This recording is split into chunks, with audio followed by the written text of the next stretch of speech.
Esta semana voltou a circular nas redes sociais um vídeo de uma fala do cantor Lulu Santos no programa do Faustão. É uma fala de 92 e ele toca real ali e ele detona os sertanejos. Eu quero ouvir com você essa fala porque soa quase profética se você pensar no cenário mais recente, né? E como os sertanejos eles se alinharam ideologicamente com as piores pautas políticas que você pode imaginar. Então vamos ouvir juntos a fala do Lulu Santos aqui e depois pensar algumas coisas que foram ditas. Ouçam. Fausto, quando houve o confisco da poupança, eu preciso explicar isso agora, porque na época eu não consegui deixar claro. Eu sou um artista, eu não sou um assalariado, eu não tenho salário todo fim de mês. Eu vivo do que eu guardo. Eu tinha minha poupança. Se amanhã eu quebrar a perna, se eu ficar doente, precisar ficar 6 meses sem trabalhar... Você não tem 13º, você tem que trabalhar todo mês. Eu tenho que trabalhar todo mês e se eu por acaso parar de trabalhar, eu preciso depender daquilo que eu guardei. Na hora que aquele homem tomou o que me era justo, o que me era de direito, só ia devolver 12 meses depois, em 18 prestações, eu fiquei tão deprimido, que eu tive uma sensação clara. Eu falei, isso acaba ou em impeachment, ou em tiro na boca, ou em tiro na têmpora, ou entendeu? Ou alguma coisa drástica vai acontecer. No momento, eu estou me sentindo com a tranquilidade dos profetas. Eu sempre percebi que isso ia acabar mal. Uma última coisa, que aí é uma coisa se você me permitir, Claro, desabafo teu aí. Pois é, de âmbito cultural. E são pouquíssimos os espaços que a gente tem para ter esse desabafo tão garantidamente publicado como aqui no seu programa. Eu tenho enorme admiração por você. E eu só queria dizer, só um instantinho, que a gente fez 2 escolhas mais ou menos naquela época. Eu lembro bem que saía em jornais, normalmente na Folha de São Paulo, que o atual presidente da República, que está enfrentando um processo de impedimento, dizia que quando ele chegasse, ele ia instituir o que ele chamava de Ministério da Vingança. Naquela época, os artistas que são da minha geração, do meu feitio, como Lobão, Paralamas, Legião, enfim, as pessoas do rock nacional e as pessoas dos artistas de uma forma geral, os cineastas, os diretores de teatro, Chico, Caetano, Gil, quem fosse, todos não deram apoio à candidatura desse presidente. Quem deu apoio à candidatura, eu não vou falar nomes, mas são as pessoas filiadas ao que se chama de música sertaneja, que eu chamo de música preganeja. Eu tenho pavor desse tipo de música, embora eu acho que haja um espaço para tudo que for desejado, acima de tudo, pelo público. Só queria lembrar vocês que a gente não, houve quem desejasse Fernando Collor e houve quem desejasse essa música sertaneja. Eu acho a música sertaneja foi a trilha sonora dessa malfadada administração. Eu gostaria que uma fosse embora junto com a outra. Muito obrigado. Aí o desabafo do Lulu Santos! Então, primeiro vamos entender o contexto aqui da fala do Lulu, né? Como eu falei, foi em 92 essa fala dele, que foi possivelmente no auge do processo de impeachment do Collor. Ele se refere aqui ao governo do presidente Collor e ao plano Collor, né? Que foi um plano elaborado naquela época, que fez parte de vários planos econômicos propostos entre anos 80 e anos 90 para tentar conter a inflação. Era uma época de hiperinflação, então assim, talvez muitos jovens aí não tenham ideia do que era viver naquele momento. Você tinha inflação que chegava a 1.000, 2.000% ao ano, e o negócio era, sabe, fora de controle. Então, assim, quem recebia o salário corria direto para o mercado pagar conta, porque você pegava o dinheiro e logo na sequência já estava desvalorizando. Então, assim, a maquininha de reajustar preço no mercado, tinha lá uma maquininha que tinha um adesivinho, ia passando ali, o cara terminava de passar a prateleira, tinha que voltar para o começo para reajustar os preços. Era uma coisa inacreditável e foi um momento bem sombrio aí na história do Brasil, e quem era jovem, quem era adulto, quem era criança como eu, tem uma recordação daquele momento, porque realmente foi bem assustador. Então, esse plano Collor foi uma tentativa do governo Collor, assim que ele assumiu, de tentar conter a inflação, e ele fez várias medidas, e uma delas que foi a mais impopular foi o confisco das poupanças. Na verdade, vou pôr para vocês aqui um gráfico aqui de várias tentativas de conter a inflação, né? Você tem ali plano cruzado, plano Bresser, plano verão, plano Collor 1, 2, plano real, e a inflação só foi contida no Brasil depois do plano real, que foi implementado no governo do Itamar com um projeto, né, econômico orquestrado pelo Fernando Henrique Cardoso, que depois se torna presidente. Eu não sou aqui economista, nem historiador de economia, então não posso entrar em detalhes aqui, eu não me sinto qualificado para explicar o que eram esses planos específicos. Mas o fato é que foi um plano que se tornou muito impopular na sequência e afetou uma parcela da população ali que se viu privada do dinheiro que estava na poupança, em renda fixa e algumas economias. Então o Lulu Santos vem falar ali que ele, como um artista, né, como, sei lá, esse trabalhador da cultura, ele não tinha outra proteção, né, outra rede de segurança senão a poupança dele, e quando isso é confiscado, muita gente se desesperou, né? Muita gente, empresários, pessoas que tinham suas economias, que usavam esse dinheiro para movimentar para alguma coisa importante ali, sei lá, algum imóvel, uma coisa assim, se viu privado durante um período do seu dinheiro. O dinheiro não foi roubado das pessoas, foi confiscado, né? Então foi bloqueado durante o período e depois foi devolvido, e isso levou, como eu falei, a muito desespero.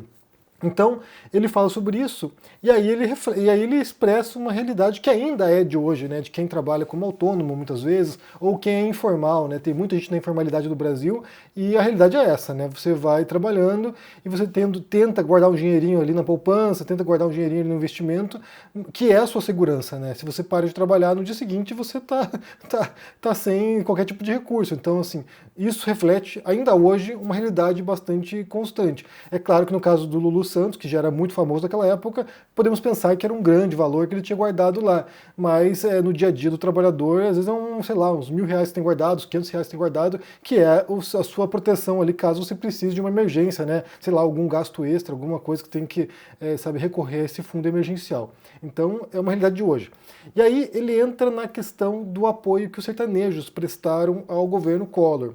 E aí, como eu falei, isso é o mais profético, né? Porque ele fala de um momento aqui, a gente está falando de, 30 anos atrás, e ele mostra uma realidade que ainda hoje também se reflete, né? Que é esse apoio que os sertanejos deram ao Collor e deram também ao Bolsonaro, né? Então, assim, a gente pode pensar aqui que o sertanejo ele é um tipo, né, um estilo musical que está muito próximo, está muito alinhado com as metas e os objetivos do agronegócio, de latifundiários. Muitos dos sertanejos, quando enriquecem, também viram latifundiários, também passam a adentrar essa economia do agronegócio. Então é claro que os ideais deles e os projetos deles estão muito alinhados com os projetos desse segmento. Basta pensar Sérgio Reis. Sérgio Reis também é um latifundiário e alguém que foi político e que estava bastante engajado com o governo Bolsonaro. A crítica feita pelo Lulu Santos mostra dois horizontes aqui, né? Que é o horizonte do rock nacional, da MPB, e o horizonte sertanejo, que se dividiu em linhas ideológicas naquele momento, que também se divide em linhas ideológicas ainda hoje. E aí, só para falar um pouquinho sobre isso, né, sobre o papel que o rock desempenhou nessa contracultura, nessa crítica das forças estabelecidas, do status quo, eu quero recomendar para vocês um documentário que eu vi recentemente chamado 1971, o ano em que a música mudou o mundo. E foi uma das coisas mais incríveis que eu vi recentemente, porque é um documentário que mostra justamente o papel que os músicos, mas principalmente os roqueiros, desempenharam nos anos 70 de crítica do sistema, de crítica das políticas externas dos Estados Unidos, sabe, de protesto e de como eles usaram as músicas para enfrentar violências históricas como o racismo nos Estados Unidos, como a segregação que havia, como eles usaram a sua voz como artistas para confrontar o que eles percebiam como injustiças. E aí é interessante você perceber, né, nesse documentário, como se dá essa luta que os artistas empreendem, e os roqueiros principalmente, é porque você tem, nos anos 60, final dos anos 60, você tem ali o tal Verão do Amor, né, que foi 68, 69, quando o movimento hippie se fortaleceu e havia essa ideia de paz e amor, e havia a ideia de um mundo muito melhor, e de que as coisas podiam ser de fato melhores do que realmente eram. E aí, isso foi um período muito breve, né? Foi um ano de utopia, foi um ano de sonho. E depois disso vem os anos 70, e os anos 70 se tornam a década, de cair na real e de perceber que o buraco era mais embaixo. Então, assim, tinha lá nos Estados Unidos o governo do Nixon fazendo a guerra do Vietnã, havia a disputa da Guerra Fria e a possibilidade de uma guerra nuclear, e havia também, como eu falei lá, um sistema profundo, que ainda hoje vigora, de certo modo, de discriminação racial nos Estados Unidos, embora tenha havido muitas conquistas ao longo das décadas, ainda é um país muito racista. Então, nesse momento, os músicos se posicionam e percebem que eles têm que usar esse microfone que eles detêm para poder expressar suas ideias e poder enfrentar essas injustiças. E também é um desencanto, porque por um lado, bate também a preocupação em relação às drogas, porque muitos músicos começam a morrer de overdose, né, como, por exemplo, Jimi Hendrix, o Jim Morrison e a Janis Joplin, e aí isso vai abalando toda essa mentalidade que havia nos anos 60 de esperança e vai entrando num momento de bastante, talvez até um pouco de cinismo e um pouco de desencanto mesmo. Acho que desencanto é a palavra correta para falar sobre isso, né? E aí esse documentário mostra muitos cantores que são cantores que marcaram a minha adolescência, né? São cantores que eu admirava pra caramba, como John Lennon, como as bandas, né? The Doors, The Who, o Rolling Stones e outras bandas que fizeram história naquele momento enfrentando essas injustiças. E aí quando o Lulu fala sobre isso, me remete a essa ideia de que o rock tem esse papel transgressor, esse papel de enfrentamento, inclusive, daquilo que é percebido como injusto, né? Então ele mostra ali algumas bandas, o Legião, ou ele, ou Capital Inicial, outras bandas que se puseram contra o governo do Collor na época. E se a gente for pensar nos anos recentes, e aí a gente pode nos indagar aqui quais foram os artistas que se posicionaram contra o Bolsonaro e quais foram aqueles que aderiram à agenda bolsonarista, e a gente percebe mais uma vez, embora o rock já não tenha papel fundamental hoje em dia no Brasil nem no mundo, é um movimento que se esvaziou ao longo do tempo, mas a gente viu muitos artistas da MPB, por exemplo, que estavam contra o Bolsonaro, e a gente viu majoritariamente sertanejos a favor. Então aqui a gente fala basicamente de uma projeção ideológica aqui de movimentos que se alinham àqueles ideais que eles entendem que representam seus valores, né? De qualquer maneira, pensando, né, tantas décadas depois, como às vezes a impressão que dá é que a gente não sai do lugar, né? Parece que os temas são recorrentes, a gente fica aqui, eu sinto isso, no canal que tem quase 10 anos aqui, eu sinto que a gente está andando às voltas com os mesmos temas sempre, as mesmas indignações, as mesmas revoltas, parece que é uma luta constante, a gente está aqui sempre enxugando o gelo, né?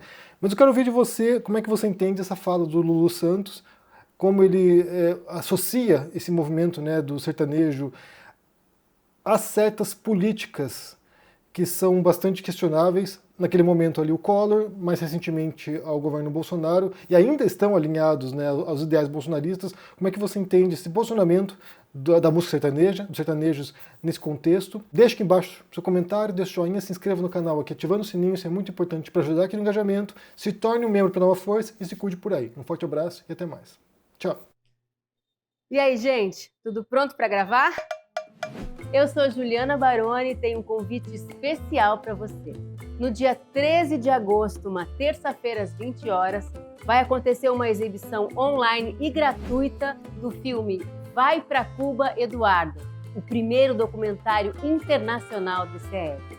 O documentário, dirigido por mim, mostra um ponto de vista único sobre um dos países que mais gera discussões e debates sobre justiça social e o modelo de sociedade que queremos. Nesse documentário, Eduardo Moreira entrevistou figuras muito importantes para que a gente possa entender a história de Cuba, como a Leida Guevara, ativista e filha de Che Guevara, o presidente de Cuba, Miguel Díaz-Canel, e também figuras do povo cubano, da cidade e do campo. Eu espero você lá!